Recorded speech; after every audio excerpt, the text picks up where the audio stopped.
Korea. And continuing on that, we're gonna talk about the battleground. It is Dragonshire first pick, and L5 banned out Cursed Hollow, and Tempest banning out Warhead Junction. We may never ever see Warhead Junction in this season. May never happen. Brax is still open. Just could happen. Just throwing it out there. I mean, L5 did show at BlizzCon the proclivity to run Braxis sometimes in their map draft, so it's absolutely not out of the question that this could be the first time we see Braxis in this tournament. In fact, it feels the most likely that this will be the time. And Tempest did, they were the ones to ban Warhead Junction. And as you were saying, Jungha versus Modern Life, I think their style and their hero pool also overlap a lot. Like Jungha used to play Thrall a lot, and Tyrael, and now Ragnaros, which is exactly like what Modern Life is doing for the team. I think that will also be a great key.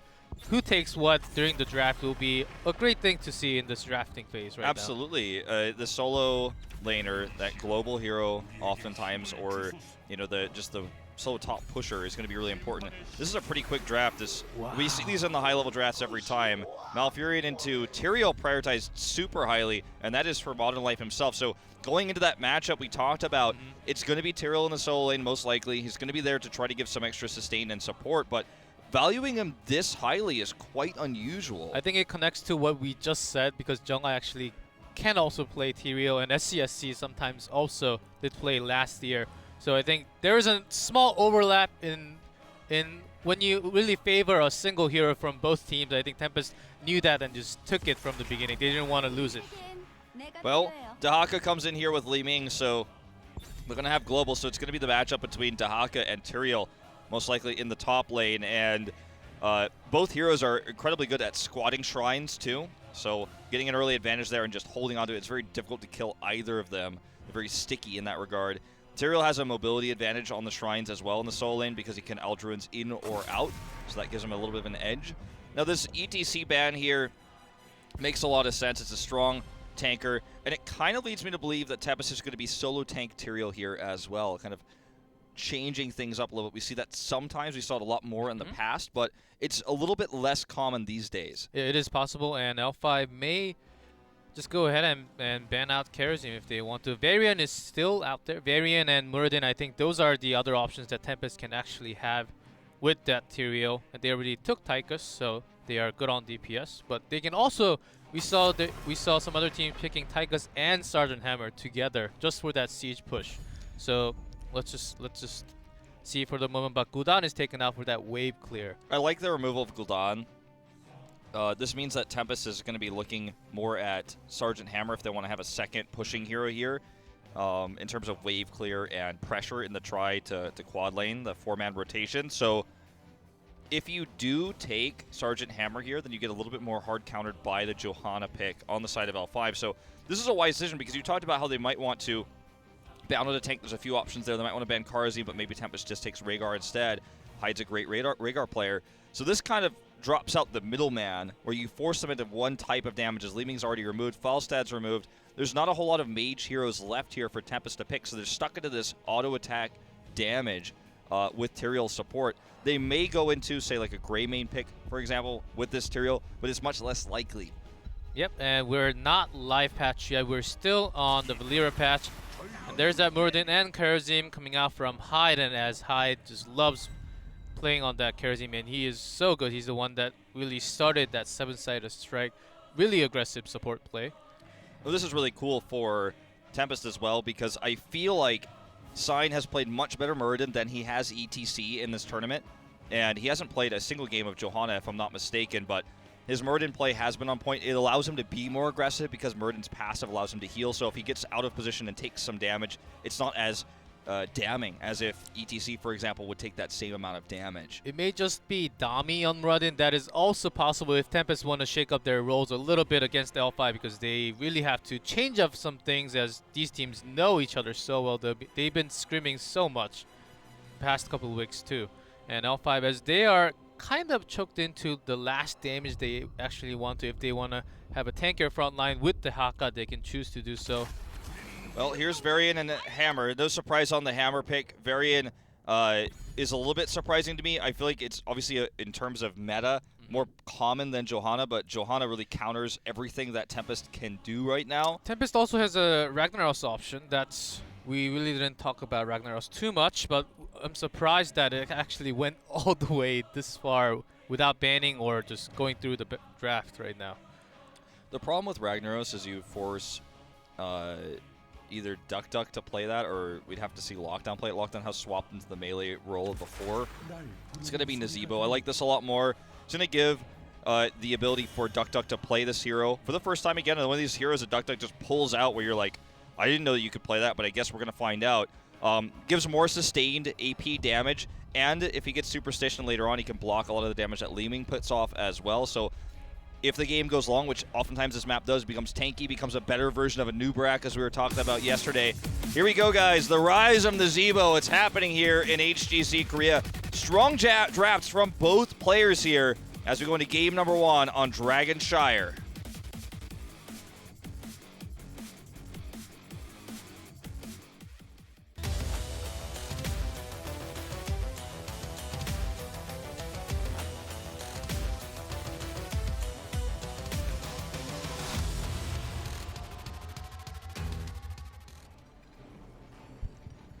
In blue, defending world champions. 2-time back-to-back. It's L5, SC on Sergeant Hammer, Nacho Jin on Leeming, Jungha on Dahaka, Noblesse on Varian, Swoi on Malfurion.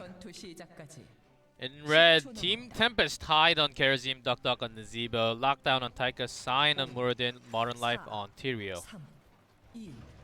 So Nazeebo, he's really interesting in this choice, or in this like final rotation pick, because he can do a lot of pushing, not quite as safely as Sergeant Hammer oftentimes with the composition that L5 has, but he can actually catch Sergeant Hammer and punish her if she overextends with his zombie wall. So that's something to keep in mind. The key point, though, really with Nazeebo is his sustained ability power damage and his ability to gain tankiness over time through his Voodoo Ritual trait. And something about Sign that he always does at level 1 fight, he always comes around. He's the only one that goes around the entire wave, and he just jumps right in looking for the pick, but not having that ETC, of course, gives him less power in the beginning of the game. Lockdown takes a lot of damage here. Gets dragged into that minion wave as he had a slower rotation up. Dahaka already starting to win this beginning of this exchange. And interestingly enough, Lockdown is actually going to be the solo laner here for now, and L5 is bullying him hard.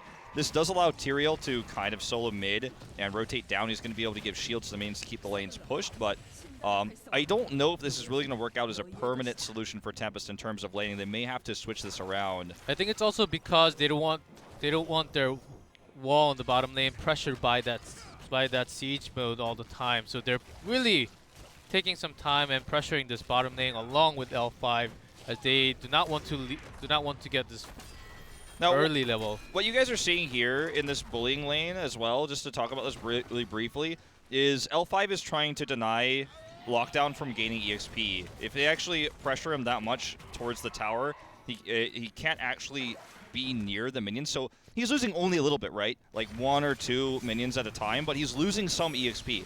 And that's what it's a tactic you can do in the top lane against a solo laner like this. Looks like Noblesse is going to get caught and ganked meanwhile.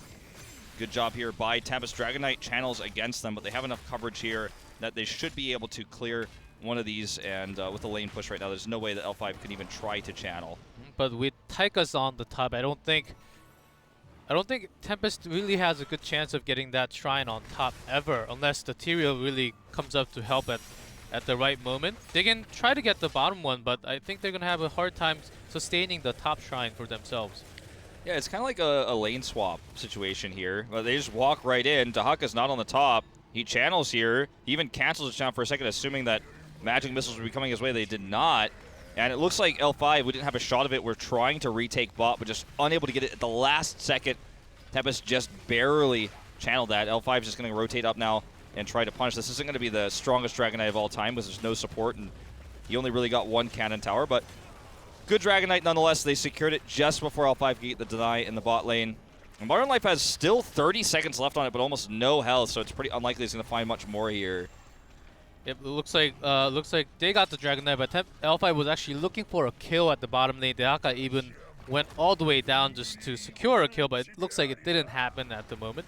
And Tempest really defended that well. We didn't really see what happened, but they ended up getting the first Dragon Knight. So they're going to even out the EXP as L5. They actually have the global, but they're losing on EXP right now. Okay, right now Tempest needs to collapse onto the bot lane. They're going to do that. They see the 3-man top. They know Dehaka's already used his brush dog. Look at the zombie wall. It's going to deny Swipe from getting back into his base. SC just barely slips through here. But this is the kind of move you have to make when you see that big rotation top. You punish it by rotating bot against heroes that lack mobility, like Sergeant Hammer and Malfurion.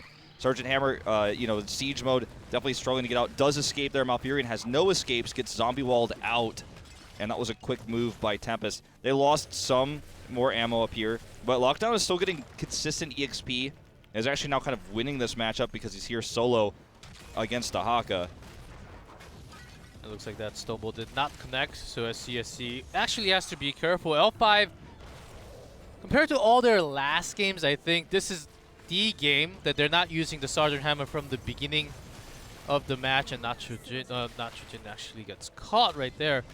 Great rotations coming out from Tempest. They're really making this rotations worth it with the snowballs, and L5, and compared to that, they're not really doing as much as Tempest is doing right now. Well, Tempest didn't put Tyrael in the top lane, which I think is really surprising L5, Yeah, and they've decided to bully Tychus instead to make sure that Dehaka doesn't get, just get outclassed up there. So they had to do something. They had to make some sort of rotation. This means that Sergeant Hammer can't do that strong early game pushing that she wants to because she's down there. She's vulnerable. Against a Nazeebo, for example, that matchup gets a little bit awkward because of the zombie wall I talked about. You can't really siege up. And we've seen L5 attempt several times to gank Lockdown up here, but it's not working. And this time, Sign's going to come up here. Here's that matchup between Sign and Noblesse, man. Working out for Sign so far in this game. And Tempest takes a massive lead. They're nearly level 10. Duck's going to channel. With that win in the top lane as well, they're going to get a channel for the Dragon Knight. And Li Ming is rotating bot. They're just going to get this. There's no way they can deny it. That's it. Second Dragon Knight of the game here, 5:30. And L5 just unable to really find that Sergeant Hammer early game like you were just talking about. I feel like that's one of the issues here, but they've committed so much to the top lane and they've gotten very little return out of it. Yeah, it's also Lockdown who's been on point with that positioning, and Jukes to just dodge those CCs along the way. Props to Lockdown over there, and as Tempest is getting this second Dragon Knight, this is worth a push right now. The L5 is also committing very hard, but they do not want to lose the XP in any lanes right now. Yep. Also have they only have 3, which is enough. These combo, Li Ming, Sergeant Hammer, and Malfurion, these 3 are the combo that should be pushing right now, but they're getting pushed. Yeah, they got pushed. They had the Dragon Knight against them. There's not much they can do about that. Meanwhile, Tyrael solo has insanely good pushing power because he shields minions, so his minion waves stack up. Ended up pushing the mid lane just kind of naturally. And then in the top lane, if you do have just solo Tychus versus Dehaka, it's very obvious that Tychus will eventually win that out, barring a mistake on the side of the Tychus player. But in this game, we're just not really seeing Lockdown make any mistakes. So you see he's dodging the skill shots. It's just these small little wins for Tempest, consistently gaining them Dragon Knights. That puts them ahead. Now LFI is finally going to have their heroics. We can finally actually challenge Tempest for the objectives. And I think Tempest will be wise to be very careful about how they're going to contest the siege site. As you can see, a taunt here coming in onto Sign, but he's not going to back off. Does back off eventually there. Does not pop his avatar yet. Jungha comes down. He's in a very risky spot here. Has to burrow. Modern Life gets palmed, but it does not proc, though. Does not connect as he just goes away from the fight. I think that was actually a good chance. He could have, even without the palm, he could have just used the Sank on that perfect position, protecting his team.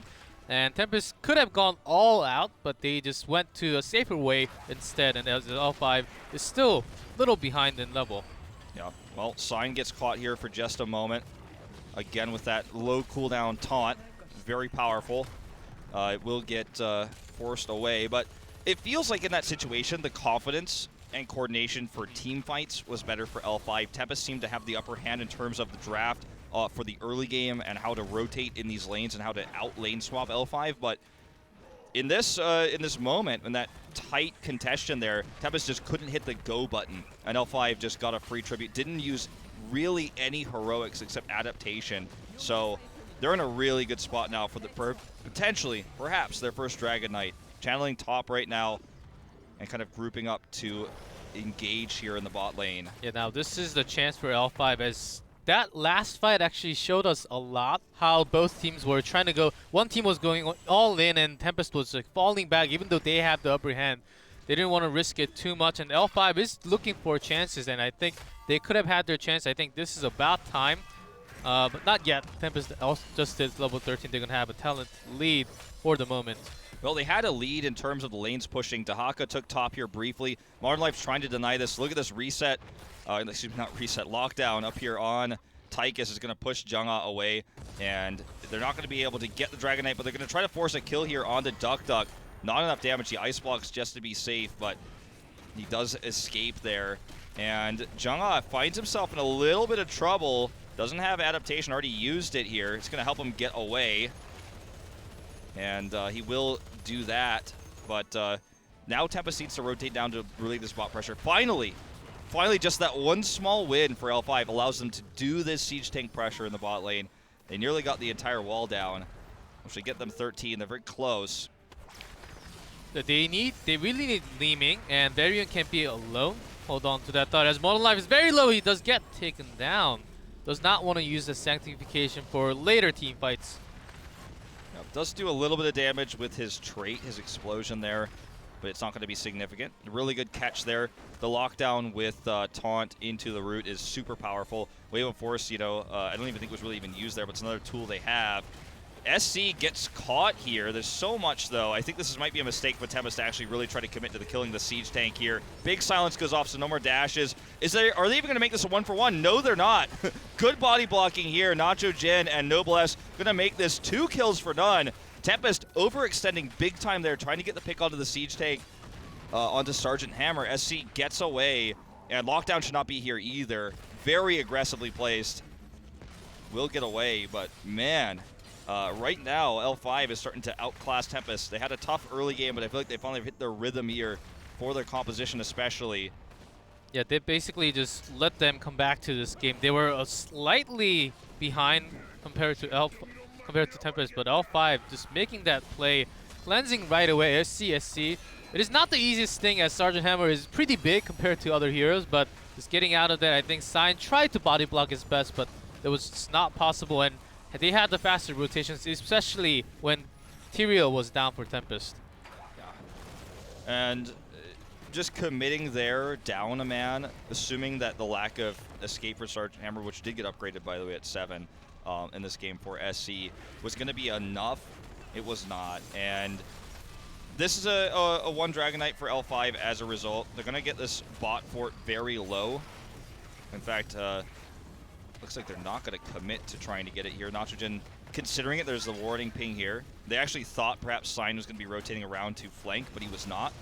Now they know, and so they might go for 1 or 2 more whacks on that fort here with Nitrogen's Dragon Knight. They really want it. They don't have a ton of poke. Well, they are going to now focus on it. Nitrogen is the poke they have, but he's in the Dragon Knight, so can't drop out his magic missiles and his orbs while he's in Dragon Knight form. Goes ahead and expires, and currently 5-5 on forts. This game has evened up big time in terms of EXP. Next Dragon Knight is going to be a big one. It's going to start to threaten keep walls. We're going to go into this neutral game here. The question is, will Tempest actually commit to going for the neutral camp right now? If they realize L5 is taking theirs, they may be able to commit to it because they can bully Sergeant Hammer now in lane. Look at Sign's positioning here. He's trying to sweep around. SC realizes it, moves away, and this is their opportunity to get the neutral camp. I like this rotation a lot. They're going to go right for it. Exactly, I do too, as they also have the chance of taking their own camp later on, and L5 knows this. Looks like they're going to make a big rotation, maybe even try to take away the camp for the Tempest side. And I noticed a very interesting build coming out from Tychus from Lockdown. He's actually going for that overkill. Very interesting. When especially we saw the Relentless going off for MVP Black yesterday against the Variant. So very interesting to see this overkill build from Lockdown. Absolutely. Before we talk much more about that, we're going to see this team fight here. Sanctification used for Modern Life. No synergy though with his team though. Does get the Aldruin's Aldruin's Might away, and the Holy Ground will help him escape. Sign's going to go back in here. I have my doubts about this though. Definitely wants to retreat, as doesn't want to overextend. He's been super aggressive, not only today, but as you mentioned in the previous match. He's just going in by himself. He's like, no, I got this, guys. Come on. I'm going to kill Jungha here. He's already used his adaptation. Goes in, looks for the stun here, gets taunted. And Jungha will escape here, but the pressure is on. And even if Tempest doesn't get a kill, they might be able to get more. Look at this body block here with the drill even taken out immediately, but they wanted to perhaps push this for a keep wall. Duckdash is going to drop some spiders and retreat. And now Tempest can clear mid and go take their own siege, or rather a bruiser camp safely. That was a scary moment there, but you got to respect Sign. I mean, I feel like if there was a little bit more follow-up from his teammates, he might have actually found a pick there. I think it's also connecting with overkill build. It's like it's a chasing build, more like you press on that Q, you keep on chasing when you're doing auto attacks as Tigers, you can't really move at the same time. But when you have that overkill on yourself, you can move and do a lot more damage on your primary targets, along with Muradin body blocking. So I think that's the build, but it's not finding too much target at the moment. I would completely agree with you there. I love the scouting drone here to see if there's a big commitment, big follow-up. They see, in fact, there is, so they're back off there. Not going to even contest. Hyde will stop this channel, and also Tempest has control of the mid lane right now. Now Hyde is going to have to dash away here right away. Wants to actually control here for a moment. Well, they have no globals. So even if they rotate up and take this one, it's kind of a game of merry-go-round right now, like musical chairs, to try to see who's going to actually win this. And it's going to take a pick for someone to get this Dragon Knight. As you can see, very briefly channeled, but then denied. Hyde in perfect position. Notice where he was positioned as Karzim to stop a channel and also to be able to dash to his teammates right in between the channel point and the bruiser camp. And also he didn't lose too much EXP on top, and L5 knows that camp. That camp is the only one available, and it's going to go around if they let that just go. So they're going to rotate big onto the top lane, try to take this camp. Maybe even getting a pick on lockdown. Let's see. Noblesse charges in, taunted. Gets a kick, gets a pick. This is huge too because it's going to guarantee them the fort at worst. They may even get a Dragon Knight. Sign's going to interrupt this for now, taking the bot channel point. They can really easily commit to the fort if they want it. They're actually going to collapse on this. Dahaka can use his brush stack to come down. They want to take a 5v4 fight.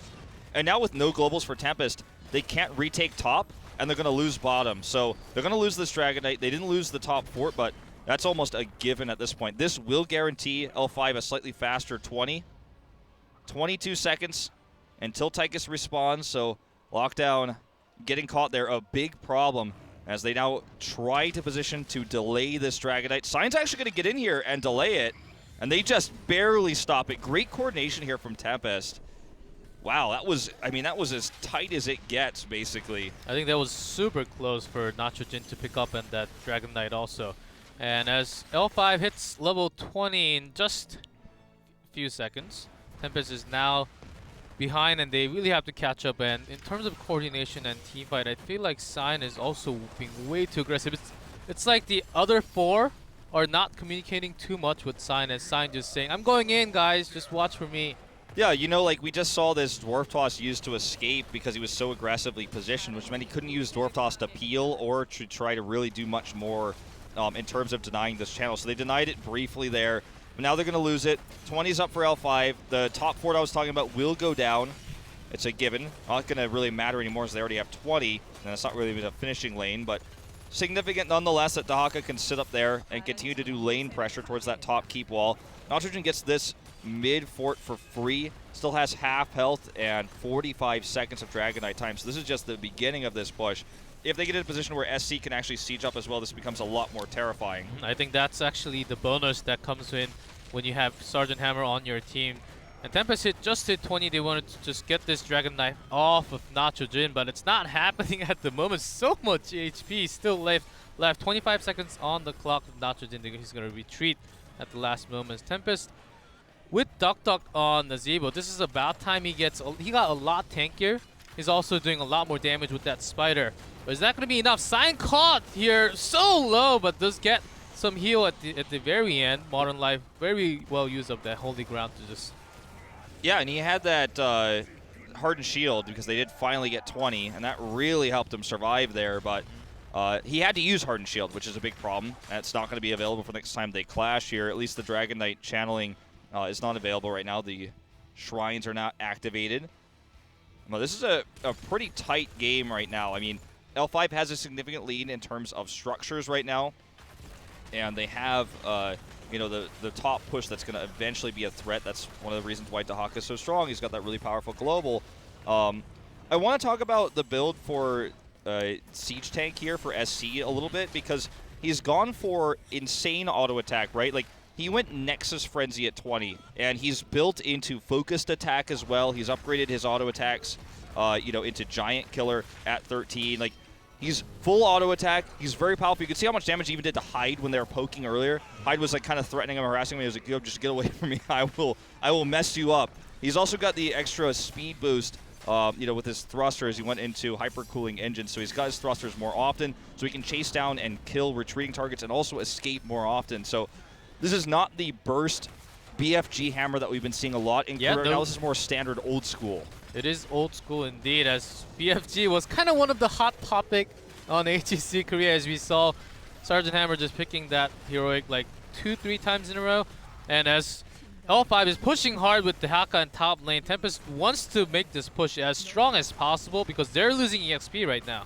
Yeah, they are. And they're going to lose some structures also. Yeah, more important than EXP at this stage of the game. Yeah, they are behind 4% of scaling approximately. This is almost an Abathur move right here. Jonga trying to get out actually will fail to do so. Look, it's actually more significant that he dies, or rather that this keep stays alive than that he dies, but he did. That was worth it. The only problem now is that there's 55 seconds where Dahaka's not up, so this could be a Dragon Knight for Tempest if they commit to this in the 5v4, but I feel like it's worth him dying there to do what he did. Had he actually, the thing is he also wasn't supposed to die. Like, he was very likely to escape there. That was actually Tempest's, props to Tempest for killing him there, as that shouldn't have happened. Yeah, he tried 3 times, and third time was not the charm for Dahaka right there, but at least Dahaka can just join the team fight wherever the team is right after he respawns, so that's a good news. And the problem today, the hot news today, it's going to be Sign being super aggressive again. Look at that, even half HP, but going right in. There's a rotation from Hyde, but that's it. Malfurion is also coming for L5. Sign makes Noblesse, Muradin look like an incredibly different hero than he is for like any normal average human, right?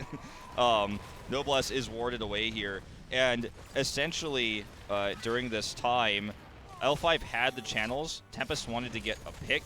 They were unable to do so. Thrusters, short cooldown, but they're off cooldown for a little while here as SC gets caught. Really impressive play by L5 to actually have those channels up first, even being down Dahaka and escaping, losing no one with that aggressive rotation for Tempest. And they have this top 4 up, so it's going to be tough to find something here. But Nacho Jin is the target. Will he go down? He is stunned. He will go down. And SC actually gets away here as Sway used his Twilight Dream to silence some of the chasing members of Tempest. But they get this fort. They're looking for 2 forts here, actually. They're going to rotate mid now.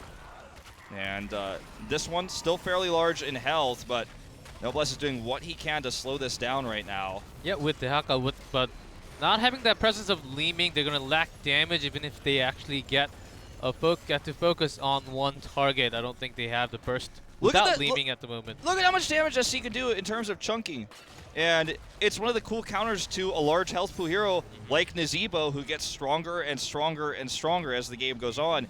You can see Nazeebo's going to try to stay away from Sergeant Hammer whenever possible. And it's just one of those cool things to see. Like, people don't think of Sergeant Hammer as an assassin, as a ranged damage, but that's actually what she becomes when you build her like this. And those auto attacks are painful every time you get hit. And with this 22-minute Dragon Knight, Tempest is actually, they may actually look for the core right after this keep. They're going to go all in. Leeming is back. But Jungha and SCSC are pretty low as Sign is going all in right into the core. Looks like they want to focus right onto the core. They're going to go for it here. This may be L5's second loss here. If they cannot defend this Dragon Knight, Modern Life's Dragon Knight will expire here. L5 needs to make something happen right now. Their core is down to half health. Look at all the tick damage coming out from Nazeebo as well. We see a big Twilight Dream go off, but the core is too low here, and it will go down. Tempest will take the win. The second team in this league to take a map off of L5. This is only a start. You never know if L5 actually will lose 3-0 against Tempest. And from the looks so far, Tempest has been doing a great job going. I think both teams did similar things, trying to get pick off when the other team, one of them are off guard at the moment, but later stage, I think Tempest had the better focus and better concentration until the last moment. I think L5 made some great moves